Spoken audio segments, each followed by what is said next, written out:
conventional barbell deadlift, essentially you're going to have the barbell on the floor. Feet are going to be a shoulder width wide, and you're doing basically a traditional deadlift where you're lifting the bar up off of the floor. So the main movement pattern in this particular exercise is the hip hinge, which is where your hips are moving here. So think less of squatting and try to think more of the hips doing the majority of the movement. So the knees will bend as a byproduct. So when you get set up, you want to have your feet all set up at your shoulder width wide, your hips will press back. You'll have to bend the knees in order to be able to reach the bar, but the hips are, like I said, driving the movement. So from this position, you'll essentially extend through the knees and extend through the hips. So you're standing up to a full lockout, and then you'll lower back down to the floor again.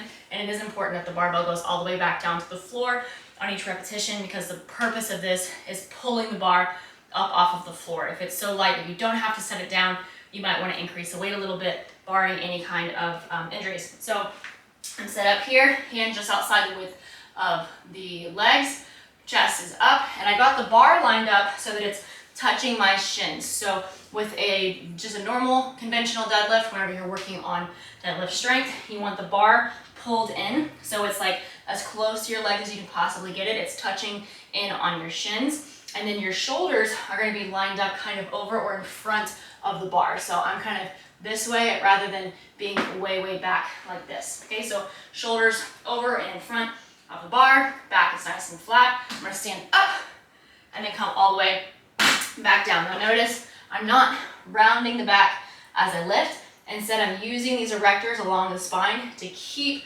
this solid torso position.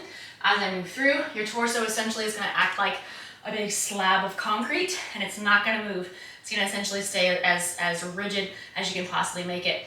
Another tip, if you are a little bit more advanced, is actually trying to use the core musculature in order to brace the spine. This is really important for most people in general, and it's the reason that people will often use weight belts.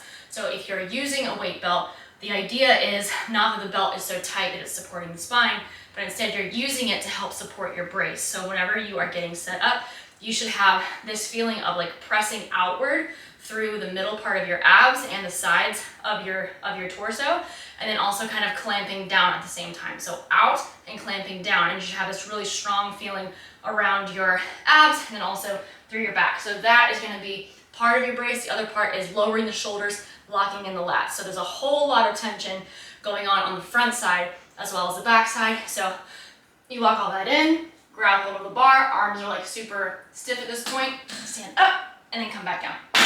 Okay, and that's the conventional deadlift.